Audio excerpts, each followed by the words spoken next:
The autumn sun spilled warmth over Seoul, painting the streets with gold and crimson leaves. For the first time in weeks, Zuri felt her chest lighter as she walked beside Min-jae. His hand rested casually on hers, their fingers brushing in the most natural way. At least it looked natural to everyone else. To Zuri, every touch still sent sparks running through her veins. They were in Gangnam, heading toward an upscale cafe. Min-jae had insisted on taking her out. "People are watching," he had said with a half smile. "Let's give them a show." But what unsettled her most wasn't the performance. It was how much of it didn't feel like acting anymore. Inside the cafe, whispers trailed after them like shadows. "Is that Min-jae? With a woman? She's beautiful. But she doesn't look Korean. Do you think it's serious?" Zuri's palms itched. She hated being stared at. All her life, she had been the outsider. And now, sitting beside a man feared across Seoul, she felt the weight of every eye in the room. But then Min-jae leaned close, his voice low against her ear. "Ignore them. The only person you need to see is me." Her breath caught. She turned, meeting his steady gaze, and for a moment, the cafe melted away. "Order whatever you want," he added, handing her the menu. "Don't look at the prices." She laughed nervously. "That's easy for you to say. Try me," he said, lips curving slightly. So she did. She ordered a decadent slice of strawberry shortcake and the richest hot chocolate on the list. When the waiter left, Min-jae arched a brow at her choice. "Sweet tooth. Sometimes," she admitted, smiling shyly. "Good," he said. "You deserve sweetness." Her heart flipped. He said it so casually, but the warmth in his tone stayed with her long after the cake arrived. They ate slowly. Min-jae wasn't a man of many words, but Zuri found herself talking about her childhood in Africa, about the things she missed, about the books she read late at night, in the study, and he listened, really listened. His dark eyes stayed on her as if every word mattered. At one point, she laughed at her own story, shaking her head. "I must sound ridiculous." "No," he said quietly. "You sound alive.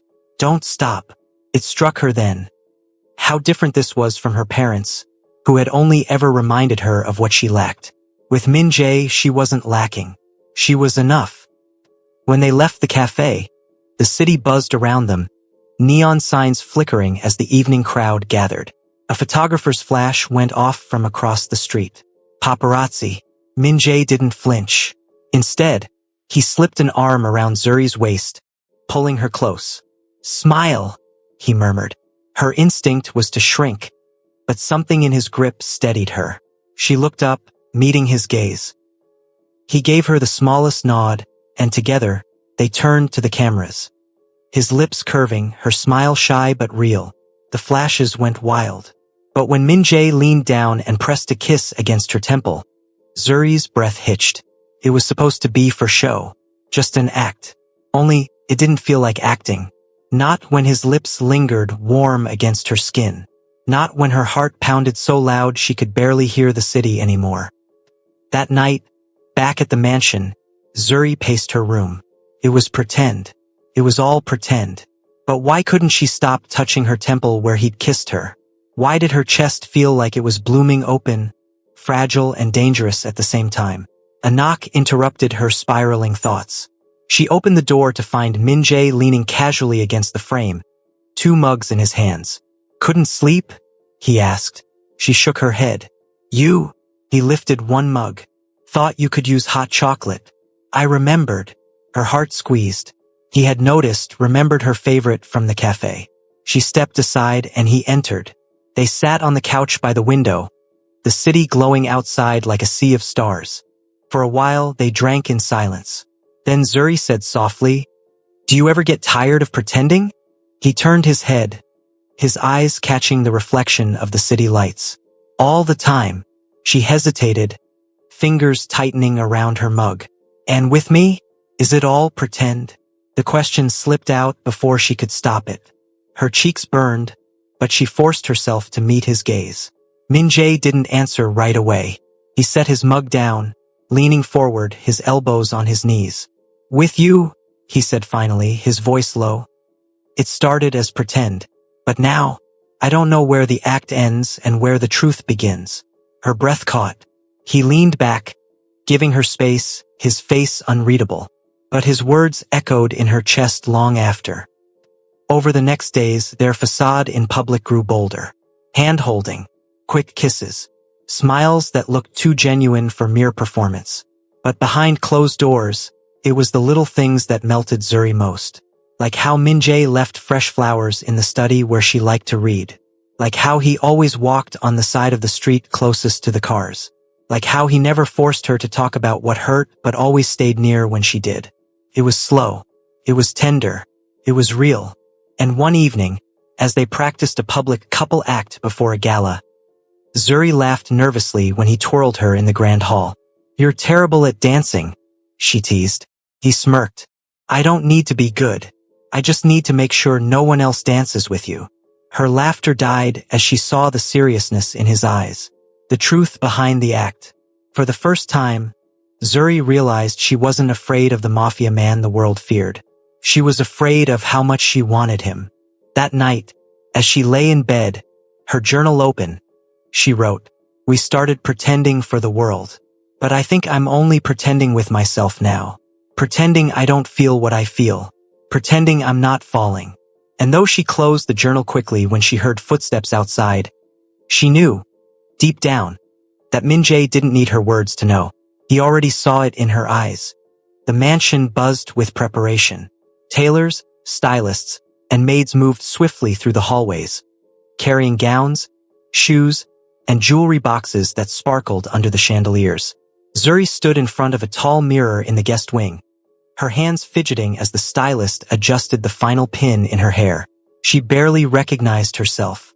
A long silk gown clung to her curves, the deep emerald fabric shimmering with every movement. Her hair cascaded in soft waves. Her lips tinted a shade of crimson bold enough to turn heads. She looked like a woman who belonged in Min-jae's world. Confident, expensive, untouchable. But her heart told another story. Inside, she was trembling. "You're perfect," the stylist murmured, stepping back. Perfect. The word felt like a lie. Then the door opened, and Min-jae stepped in. Zuri froze. He was in a sharp black tuxedo, tailored to his broad frame. His tie knotted flawlessly. The scar across his jaw caught the light, but instead of making him look harsh, it gave him a dangerous elegance that drew every gaze. For a moment, his eyes swept over her silently. The room grew heavy with the weight of his stare. Zuri looked down nervously, clutching the folds of her dress. "Do I look okay?" Min-jae's lips curved slightly, the smallest ghost of a smile. He crossed the room, slow and deliberate, and when he reached her, he tilted her chin up with a single finger. "You don't just look okay," he said softly. "You look like mine." Her breath caught. She didn't answer. She couldn't. Instead, he offered his arm. "Shall we?" The gala was held in a grand hotel ballroom, its ceilings dripping with crystal chandeliers, its floors gleaming like mirrors. Powerful businessmen, politicians, and celebrities filled the space, their laughter and chatter blending into a hum of wealth and influence. The moment Zuri entered with Min-jae, the crowd shifted. Eyes turned, whispers rippled. "Is that him? He brought a date? She's different. Not what I expected. She doesn't look Korean. She looks stunning." Zuri's chest tightened. Every step felt like walking through fire. But Min-jae's hand rested steady on her lower back, guiding her forward with quiet authority. Wherever he walked, the crowd parted. He leaned close, his voice low. "Keep your head high. Let them see your strength." She obeyed, lifting her chin. And though her stomach twisted, she managed a small smile. They moved through the crowd, exchanging polite greetings. Min-jae introduced her not as a date, not as a friend, but as his woman. Each time he said it, Zuri's knees weakened a little more. At one point, they reached a group of businessmen who eyed Zuri with thinly veiled curiosity. "She's beautiful," one of them said, his tone dripping with surprise. "But where is she from?" Before Zuri could stumble over an answer, Min-jae's gaze cut like ice. Where she's from doesn't matter. She's here with me. That should be enough. The man fell silent. Zuri's heart thudded. He wasn't just defending her, he was claiming her. Later in the evening, a violinist's melody filled the air as couples drifted onto the dance floor. Zuri hesitated, watching the graceful movements, when Min-jae extended his hand toward her. Dance with me. Her eyes widened. But, I don't know how. You don't need to. His lips curved faintly. Just follow me. Before she could protest, he led her onto the floor. His hand settled firmly at her waist, his other hand guiding hers. The music swelled, and somehow her feet moved with his. She stumbled once, but he caught her effortlessly, his arm tightening around her. Relax, he murmured. Trust me. And she did. Slowly, the fear melted, replaced by warmth as he twirled her under the chandeliers. For the first time that night, Zuri forgot the whispers, the eyes, the weight of expectation. All she felt was him. When the music ended, applause filled the ballroom. Min-jae leaned down, his lips brushing the shell of her ear. You did perfectly, he whispered. Zuri's cheeks burned. It didn't feel like an act anymore. But while Zuri was lost in Min-jae's world, shadows moved elsewhere in the ballroom. In a corner, two men in dark suits whispered urgently. She's with him now. Did you see how he looked at her? Yes, he's distracted. That's dangerous. We need to act soon, before she weakens him further. Their eyes stayed locked on Zuri, glittering with calculation. The gala was filled with light and music, but underneath, something darker brewed. And though Zuri didn't know it yet, her presence had become more than gossip. She had become a target. When the night ended, Min-jae escorted her back to the car. The city lights blurred outside as they rode in silence. Finally, Zuri whispered, Do you ever get tired of fighting the world? His hand brushed hers on the leather seat. Only when I forget why I'm fighting. She turned to him, her heart racing. And now, his gaze lingered on her, steady and unreadable. Now I remember. That night, as she lay in bed, Zuri realized something terrifying. She wasn't just pretending anymore. She was falling. And in a world as dangerous as Min-jae's, falling could be the most dangerous thing of all. The sun had barely risen when Zuri stirred awake. Her body felt light, as if she had dreamed of floating, but the memory of the gala quickly settled like weight on her chest. She could still hear the whispers, the sharp stares, the silent judgment of hundreds of eyes. She rolled over in the soft silk sheets, expecting the emptiness of her usual mornings. But instead, Min-jae sat in a chair near the window, his black suit jacket draped over the armrest, his white shirt slightly unbuttoned, his tie loose around his neck. He hadn't slept. His gaze was fixed on the city outside, the morning light carving his profile into shadows and fire. A cup of untouched coffee rested on the table beside him. Zuri sat up, pulling the blanket around her shoulders. You didn't sleep? Min-jae turned his head slowly. His eyes, sharp and unreadable, softened the moment they landed on her. I couldn't. Why? She asked quietly. He leaned back in the chair, studying her as though weighing how much of himself to reveal. Finally, he said, Because every man in that ballroom last night looked at you the way they used to look at me, with calculation, with hunger, with envy. And I hated it. Zuri blinked. You hated it? His jaw tightened. They don't deserve to look at you. Not when you're mine. Her heart skipped, her cheeks flushing as the word mine echoed inside her like a secret she wasn't ready to confront. But before she could respond, his phone buzzed sharply on the table. He ignored it. Later that morning, while Min-jae disappeared into his study to take calls, Zuri wandered through the mansion's long hallways. She found herself in the garden. A vast stretch of trimmed hedges, stone fountains, and roses so vivid they looked painted. She knelt to touch a petal, her heart stirring with a strange peace. For once, she felt safe. But safety never lasted. A maid approached with a silver tray. Miss Zuri, the morning papers. Zuri's stomach sank as she unfolded the headline. Mafia prince seen with mystery black woman at gala. Who is she? The photo captured the mid-dance. Min-jae's hand firm at her waist, his head bent close to her. But the words beneath were venom, unfitting, foreign, a distraction, a liability. Her hands trembled. She read whispers turned into ink. Society's cruelty splashed across glossy pages.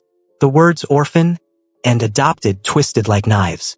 She dropped the paper onto the grass, bile rising in her throat. When Min-jae returned, he found her still in the garden, her shoulders hunched, her face pale. He picked up the discarded paper and skimmed it in seconds. His eyes darkened. "Don't read trash," he said firmly, crumpling the pages in his fist. Zuri swallowed hard. "But it's what they think. It's what they see when they look at me. Maybe they're right. Maybe I don't belong." "Enough." His voice cut sharp but not cruel. He crouched in front of her, forcing her to meet his eyes. "You don't belong to them, Zuri. You belong to yourself. And if anyone dares to say otherwise, they'll answer to me." Her throat tightened. She wanted to believe him, to lean into the certainty in his voice, but years of rejection whispered otherwise. Min-jae seemed to sense it. His voice softened. "Do you think I care about their gossip? About their pathetic headlines?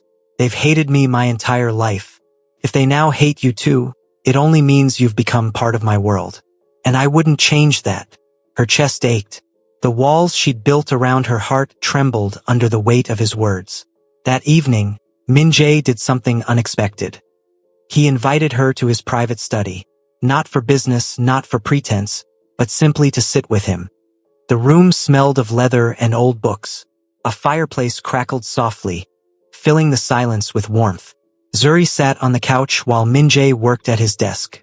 For nearly an hour they didn't speak. But it wasn't uncomfortable. For the first time, silence felt safe. Finally, he closed his laptop and joined her on the couch, a glass of whiskey in hand. He offered her water instead. "Why are you being so kind to me?" she asked suddenly, the question spilling out before she could stop it. He took a sip, his eyes steady on hers. "Because you remind me of who I used to be, alone, surrounded by enemies, trying to be strong even when it hurt." Zuri's lips parted, her chest tightening. "And because," he added, his voice lower now, "I don't want you to break the way I did." Her breath caught. She stared at him, seeing not just the cold Mafia boss, but a man scarred, inside and out, by battles she could only imagine. The urge to touch him, to ease the weight in his eyes, grew unbearable. Slowly, she reached out, brushing her fingers against the back of his hand. For a long moment he didn't move. Then, to her shock, he turned his hand over, entwining his fingers with hers.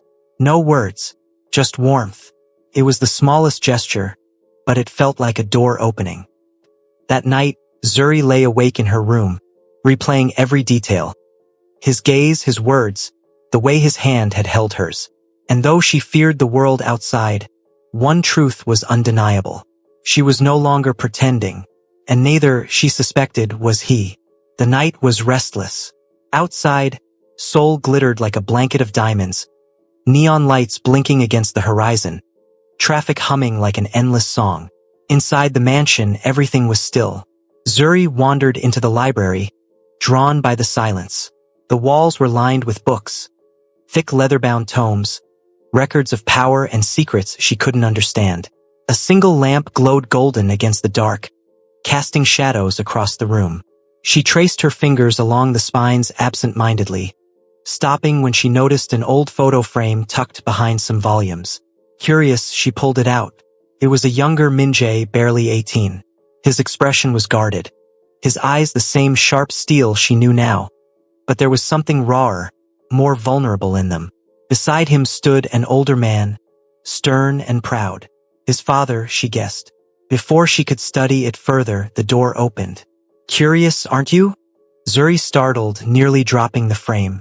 Min-jae stood at the doorway, his suit jacket gone, his shirt sleeves rolled up, revealing the ink winding along his forearms. I didn't mean to pry," she stammered, quickly placing the frame back. He crossed the room slowly, his footsteps deliberate. "It's fine. I wouldn't leave it there if I didn't want it seen." She searched his face, trying to read the truth in his words. "Is that your father?" Min-jae's gaze lingered on the photo for a long moment. His jaw tightened, but then he gave a single nod. "He taught me how to rule, how to fight, how to survive. But he never taught me how to be free." Zuri tilted her head. "And are you free now?" His eyes found hers, intense, unblinking. "Not yet." The air between them thickened, humming with something unspoken. They ended up sitting by the fireplace, the flames throwing dancing shadows across their faces. The library felt like its own world, secluded from danger, from whispers, from the weight of expectations. Zuri hugged her knees to her chest, watching the fire. "Do you ever regret the life you chose?" Min-jae poured himself a drink but didn't touch it. His voice was low, thoughtful. "I didn't choose it. Chose me. And once you're in, there's no out. You learn to harden, to become untouchable. Otherwise, you die." He glanced at her then, his gaze softening. "But you walk into this house with your scars and your silence, and somehow you're braver than all of them." Her breath caught. "Me? Brave? You survived things most wouldn't. And you didn't lose your heart in the process." Zuri turned away quickly, embarrassed by the heat flooding her cheeks.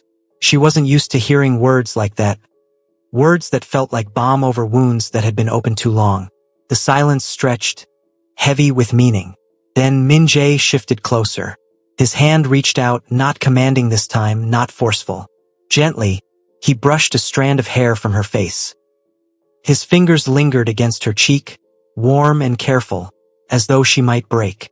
Zuri froze, her heart pounding in her ears. "Why are you doing this?" she whispered. His voice was almost a murmur. "Because I can't stop." The moment unfolded slowly, like a fragile secret neither dared to ruin. His hand slid from her cheek to the back of her neck, his thumb grazing her skin. He leaned closer, his breath mingling with hers, his eyes searching hers for permission. Zuri's chest tightened. For years, she had been told she was unwanted, unworthy, unloved. Now here was a man who saw her not as an orphan, not as a burden, but as something precious. She didn't think. She simply closed the space between them. Their lips met, soft at first, hesitant, testing. It wasn't the kind of kiss she had seen in movies, desperate and wild. It was gentle, careful, almost reverent, as though he was afraid to hurt her. Her hands trembled against his chest, feeling the steady thrum of his heartbeat beneath the fabric. But when he deepened the kiss, pulling her closer, the gentleness turned into something fiercer. The walls he had built around himself began to crumble, brick by brick, and Zuri felt herself melting into him, no longer afraid. When they finally pulled apart, both breathless, the room felt changed, charged with something that couldn't be undone. Zuri's voice shook. "We're not pretending anymore, are we?" Min-jae's lips curved, the faintest ghost of a smile. "No, not anymore." They stayed by the fire long into the night, not speaking much, but sitting close, her head resting against his shoulder, his arm draped protectively around her. For the first time since she had entered the Han family's cold world, Zuri felt wanted, truly wanted, and for the first time in his ruthless life, Min-jae felt something he hadn't known he was missing. Peace. The kiss from earlier in the evening lingered in the air long after they pulled away. Zuri sat frozen, her lips tingling, her heart beating as though it might break free from her chest. Min-jae's eyes stayed locked on hers, dark, unreadable, yet burning with something she couldn't deny anymore. "Zuri," he whispered, his voice deep and unsteady. "If I ever go too far, stop me, tonight and always." Those words broke her last wall of fear. Nobody had ever cared about her boundaries. Nobody had ever given her the power to choose. Her body trembled, not from fear now, but from the overwhelming feeling that she was safe, finally safe in the arms of someone who saw her. He brushed a strand of hair from her cheek, his thumb lingering against her skin. The warmth of his touch spread through her body like fire. "I'll never hurt you," he murmured. "I know," she breathed, surprising even herself with how much she meant it. Slowly, carefully, Min-jae leaned in again, pressing his lips to hers. This kiss was different from the first, softer at first, then deeper, as though he was pouring every unspoken word into her mouth. She responded, shy at first, then with growing courage. A tiny gasp escaped her when his hand gently rested at her waist, pulling her closer. Zuri's heart raced, but when she looked into his eyes, she found no rush, no demand, only patience. He pressed his forehead against hers. Are you sure? He whispered, his breath hot against her lips. Her voice was barely audible, but it carried the weight of her truth. Yes, I want this. I want you. A soft, shaky laugh escaped him. Relief, joy, desire all tangled together. He kissed her again, deeper, and this time she melted fully into him. The world outside their room faded. There was no pain, no betrayal, no cruel whispers of the past. Only this moment, only them. He lifted her gently, carrying her as though she was fragile glass. She wrapped her arms around his neck, surprised at how natural it felt. When he laid her down on the soft sheets, he didn't move over her right away. Instead, he sat beside her, brushing his thumb along her knuckles, giving her space to breathe. You're beautiful, he said simply, not like a compliment but like a truth. Her cheeks burned, and tears pricked her eyes. No one had ever said those words to her and meant them. When he kissed her again, deeper this time, she didn't hold back. Her fingers curled into his shirt, pulling him closer. She let out a soft sound, half gasp, half sigh, and Min-jae froze, pulling back instantly. Did I hurt you? His voice was panicked, almost breaking. Zuri shook her head quickly, her breath unsteady, a shy smile breaking through. No, it's just... She bit her lip, her eyes glistening. It's my first time. For a heartbeat, silence filled the room. Then Min-jae cupped her face in his hands, his thumb gently wiping a tear that slipped down. His voice dropped low, trembling with emotion. Then I'll make sure it's the sweetest memory you ever have. And he did. Every kiss he gave her was slower, deeper, filled with reverence. Every touch was measured, asking before taking, waiting before moving. She felt her own walls crumble as her body responded naturally, her breaths growing sharper, her voice breaking in soft, involuntary cries that echoed in the quiet room. Min-jae, she whispered, his name spilling from her lips like a prayer. I've got you, he answered, over and over, his voice steady, grounding her as the night deepened. It wasn't rushed. It wasn't clumsy. It was fire and tenderness woven together, her gasps mixing with his quiet groans, her shy screams muffled against his shoulder, her hands clinging to him as though he was her anchor. When it was over, he didn't roll away or leave her cold. He stayed, wrapping her tightly in his arms, pressing kisses along her forehead, her temple, her cheeks. You're mine, he whispered against her hair. Not because I bought you, not because of a contract, because you chose me tonight, because I love you. Zuri buried her face into his chest, tears spilling freely. Not of pain, but of release. For the first time in her life, she felt whole. They fell asleep tangled together, her head resting over his heartbeat, his arms locked around her like he'd never let go. Outside, the world was waiting with enemies and betrayals, but tonight, none of that mattered. Tonight was theirs.